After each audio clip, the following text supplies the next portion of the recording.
قرآن مجید کی ایک اصطلاح ہے، تعبیر ہے فساد فی الارض کی۔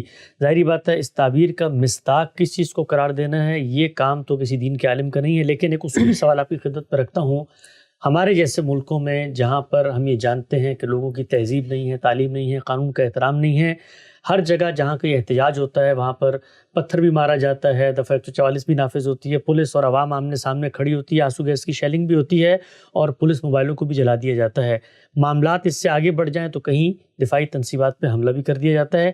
کیا آپ کی نظر میں یہ سارے اقدامات بھی فساد فی الارض کے تحت آتے ہیں؟ چونکہ فساد فی الارض بہت بڑا جرم ہے اور اس کی سزا بھی بڑی سنگین بیان ہوئی ہے، تو یہ سیاسی نوعیت کے تنازعات میں جب کہیں حدود سے تجاوز ہو جاتا ہے تو اس کو بھی فساد فی الارض ہی کہنا چاہیے، اس لیے کہ جو کرنے والے ہوتے ہیں وہ تو محض احتجاج کے طور پہ کر رہے ہوتے ہیں، نہ کہ جس طرح واقعی میں بلوائی یا فسادی کسی پہ قبضہ کر لیتے ہیں اس نوعیت سے کر رہے ہوتے ہیں۔ اس سے کوئی فرق واقع نہیں ہوتا، نہ اس کا کوئی سیاست سے تعلق ہے۔ ہمارے دین میں اس کی تعریف بھی طے ہے، اس کی حدود بھی طے ہے۔ لوگوں کی جان، مال اور آبرو کے خلاف انگلی بھی اٹھائیں گے تو فساد کی ابتدا ہوگی۔ جی اچھا۔ اس وجہ سے ہمارے دین میں اس طرح کی کوئی تفریق نہیں ہے۔ لوگوں کی جان، مال، آبرو کو حرمت حاصل ہے۔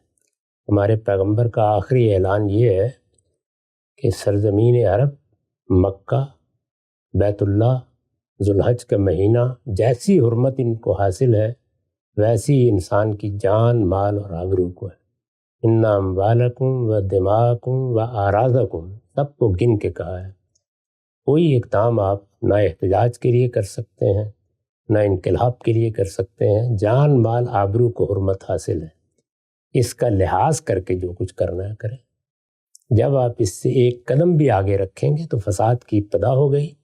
اب یہ بحث ہو سکتی ہے کہ فساد کس درجے میں ہے، تو وہ آخری درجے میں بھی ہو سکتا ہے اور وہ ابتدائی درجے میں بھی ہو سکتا ہے، لیکن ابتدا اس کی اسی وقت ہو جاتی ہے جس وقت آپ جان، مال، آبرو کے لیے خطرہ پیدا کرتے ہیں۔ اچھا غام صاحب، یہ تو ہو گیا عوام کی طرف سے اگر وہ یہ کرتے ہیں، خود ریاست بھی کیا فساد فی الارض کا ارتکاب کر سکتی ہے؟ چونکہ ہم یہ دیکھتے ہیں کہ ریاست بھی آبرو پر حملہ آور ہوتی ہے اور جان مال کے تحفظ میں بھی ناکام ہو کر بلکہ اس کے خلاف ہی طاقت پر آمادہ ہو جاتی ہے، لوگوں کو اٹھانے کا عمل ہے سارا کچھ۔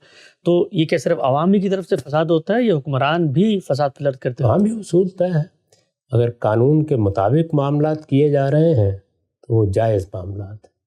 اگر قانون سے تجاوز کر کے لوگوں کی جان، مال، آبرو کے خلاف کوئی اقدام کیا جائے گا تو وہ بھی فساد ہے۔ تو فساد حکومتیں بھی برپا کرتی ہیں اور لوگ بھی برپا کرتے ہیں، یہ طے شدہ تعریفات ہیں۔ ہمارے یہاں اس میں کوئی ابہام نہیں ہے کہ اس پر میں یا آپ کوئی تقریر فرمائیں، یہ قرآن مجید نے طے کر دیا۔